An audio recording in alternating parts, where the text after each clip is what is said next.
พิธีเปิดงานพบปะสาวหนุ่มทั่วเมืองนาทรายทองประจำปี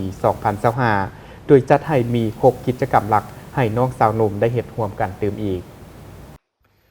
งานพบปะสาวหนุ่มทั่วเมืองนาทรายทองประจำปี 2025จัดขึ้นในวันที่ 9 พฤษภาคม 2025ที่สวนพฤกษา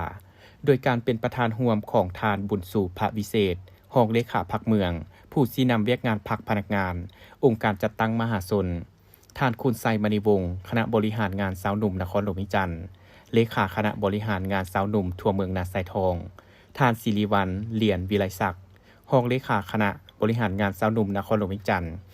และท่านภูวงศ์พระมีสิทธิ์ประธานส่วนปรึกษาและบรรดาครูอาจารย์น้องๆสาวหนุ่มเข้าร่วมโอกาสนี้ท่านคุณไซมณีวงศ์ได้กล่าวว่าการจัดงานครั้งนี้เป็นการสร้างขบวนการเฉลิมฉลองวันศาสตร์ที่2ธันวาวันคล้ายวันเกิดประธานไก่สอนพรหมวิหารวันสร้างตั้งสาวหนุ่มประชาชนปฏิวัติลาวครบรอบ70 ปีให้เป็นขบวนการฟดฟื้น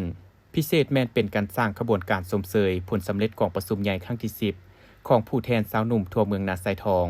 ติดพันกับการสร้างขบวนการสมเสยผลสำเร็จกองประชุมใหญ่ครั้งที่8ขององค์คณะพรรคเมืองดังนั้นการจัดงานพบปะสาวหนุ่มครั้งนี้ก็เพื่อเป็นการปลูกจิตสำนึกให้สมาชิกสาวหนุ่มได้รับรู้ในการเคลื่อนไหวกิจกรรมด้านต่างๆเฮ็ดให้เขาเจ้าได้มีโอกาสพบปะแลกเปลี่ยนบทเรียนซึ่งกันและกันระหว่างสมาชิกสาวหนุ่มอยู่โรงเรียนทั้งภาครัฐกับภาคเอกชนเฮ็ดให้เขาเจ้าได้รู้จักความฮักแพงสามัคคีรู้จักช่วยเหลือซึ่งกันและกันรู้จักเกมการแข่งขันรู้แพ้รู้ชนะรู้ให้อภัยสร้างให้สมาชิกสาวหนุ่มได้มีโอกาสการแสดงออกทางด้านความรู้ความสามารถพรสวรรค์ของตนเองพร้อมกันนี้ก็เพื่อเป็นการยกสูงบทบาทขององค์การจัดตั้งสาวหนุ่มให้มีขบวนการที่พ้นเด่นและมีความเข้มแข็งขึ้นเทอละก้าว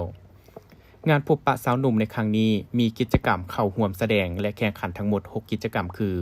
กิจกรรมแข่งขันศิลปะวรรณคดีขับลำท้องถิ่นห้องเพลงเดียวกิจกรรมฟ้อนรวมหมู่หญิงชายกิจกรรมถามตอบความรู้รอบตัวกิจกรรมเดินแฟชั่นโชว์สิ่งประดิษฐ์จากสิ่งเศษเหลือใช้กิจกรรมเปตังกิจกรรมกอบสาวบ้าน